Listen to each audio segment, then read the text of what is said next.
Hi, it's Handy Val. Don't do any of these 129 things if you want to keep your R129 looking and running at its best. This is part 4 of the 129 Don't series, where I'll be covering don'ts 61 to 80. So let's start. Number 61, the R129s with an analog odometer use plastic gears to spin the miles.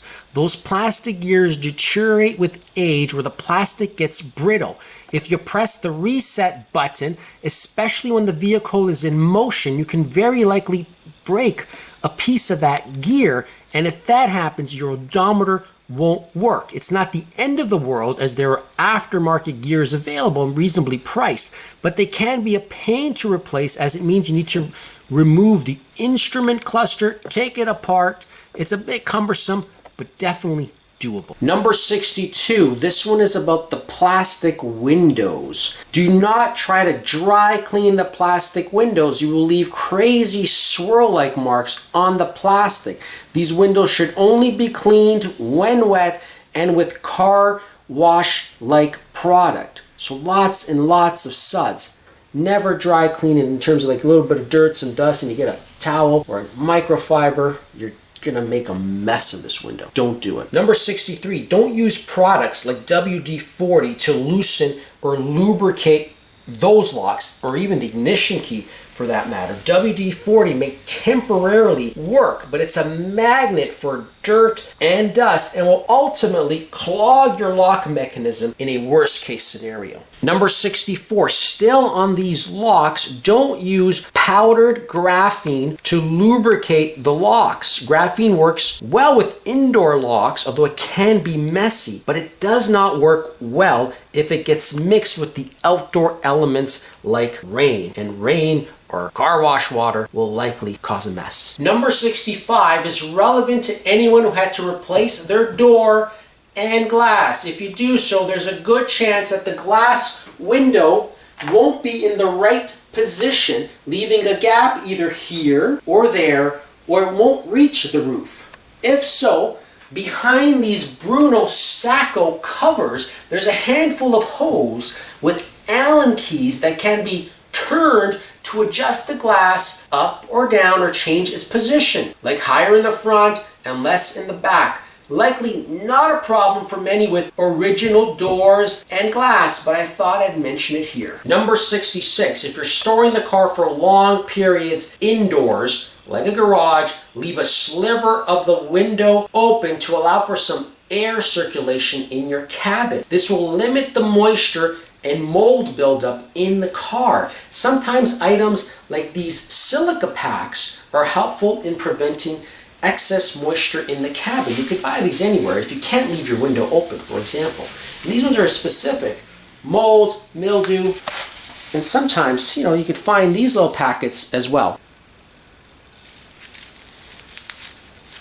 Number 67, don't use degreaser sprays to clean the interior plastics. These degreasers certainly work well at removing grease, but they could also eat away at the plastic and discolor it. My suggestion is to always use products specifically made for car interiors. This is one example. So don't use degreasers. Keep those for your barbecue. Number 68, for these early R129s with the two-tones, be careful when touching up large areas of the plastic. You'll notice that the metal is glossy, but the plastics were originally a satin finish, so you'll want to ensure that the finish aligns with the rest of the plastic.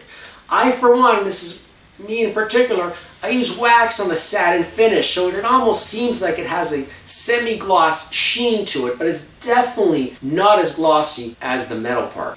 Number 69, most of the Bruno Sacco plastic trim pieces are held together by various clips. There are techniques to remove them. However, don't yank on this front piece. There's actually a screw behind that one that you're going to need to remove. Just behind here, actually, certain things you've got to remove the plastic. There is a screw behind here that's keeping this corner tied into the car. Number 70, when removing the parking brake, you can't just forcefully pull on this. You need to be gentle.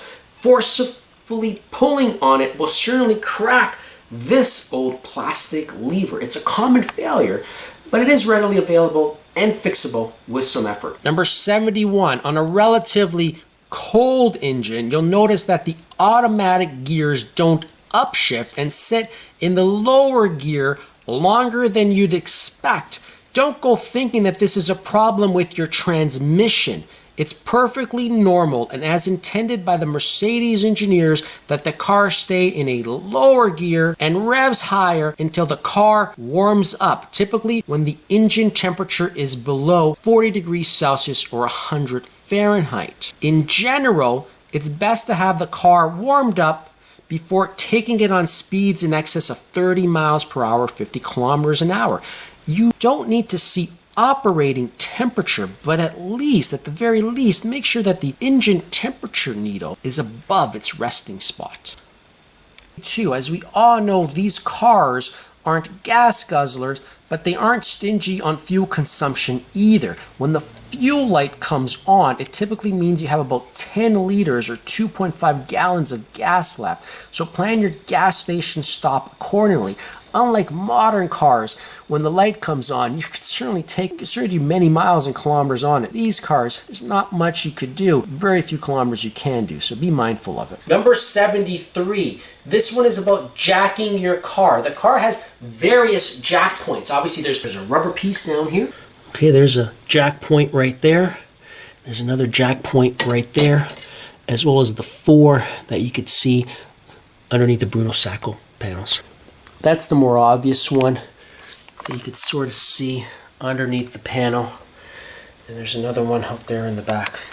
I don't ever use the Mercedes jack, as it can be outright dangerous, as the car can very easily roll. So I don't use it. It certainly is cool looking, that's for sure. Look at it. I don't know how, in many mysterious ways, this thing could hold up a 4,000-pound car, but it does. But I don't. And the problem with this ends up being is that it's kind of, I can never get it in a very nice position. It always seems to be unstable. This car is going to roll. So don't use it. Number 74, when storing the car for long periods, you want to make sure that you've cleaned any brake dust off your rims. Brake dust is corrosive, especially if you're using metallic or semi-metallic brake pads. Brake dust could settle and ultimately bake onto your rims. So before storing for longer periods, I'd say longer than a few months, you should use a rag and some spray wax, this is one example, to kind of get that residual brake dust off your rims. Number 75, from time to time you want to open your hood and look into the engine bay and look for any rodent damage or rodent nests.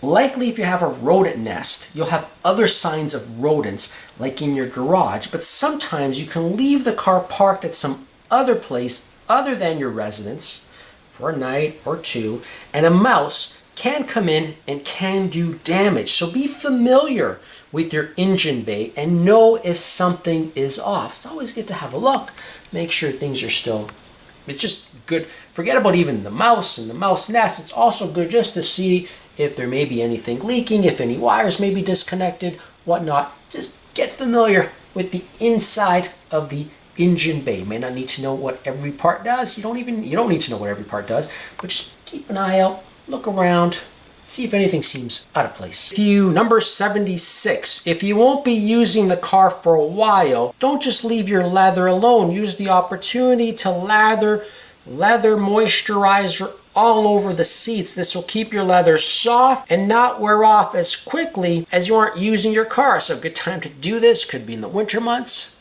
if you're not going to be using it. Sometimes it could be if you're going on an extended vacation.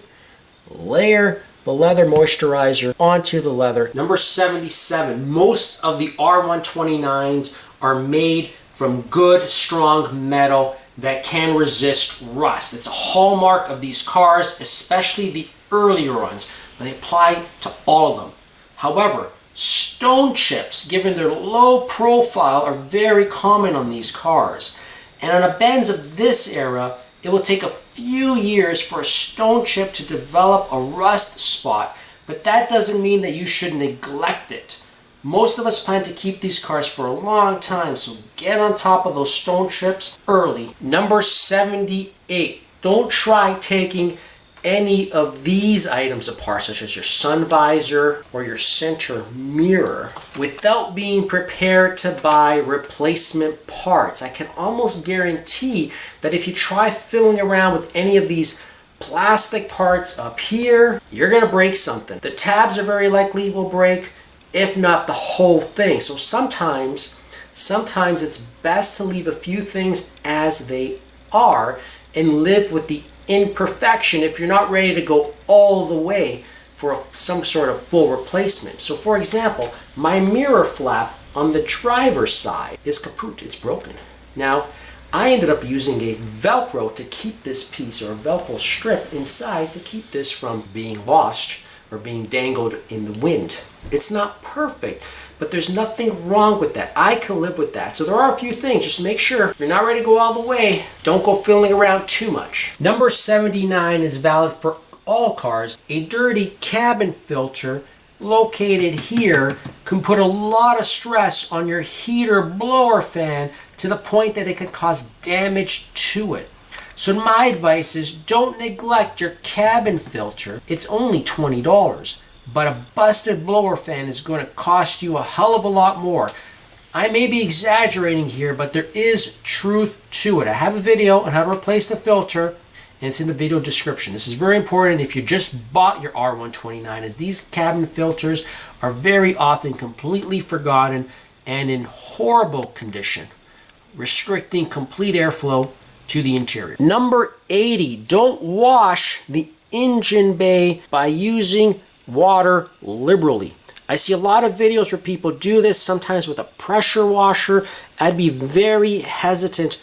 Don't do it. These cars are now multi-decades old, and you don't want water getting into any of the areas it shouldn't. And further, you're very likely to damage some of the electrical components in the engine bay. By now, some of the electrical wiring may have small hairline cracks in their insulation, which isn't a problem until it comes into contact with water, where corrosion can then begin to do its damage. My suggestion is to use a rag where possible and use some form of plastic cleaner. It certainly can be done, and you could certainly keep it in very nice shape. This brings us to the end of part 4 of this 6-part series. On the screen, you'll see another part of this series, and you'll see one of my many DIY videos on Mercedes of this era on the HandyVal channel. Thanks for watching, and bye for now.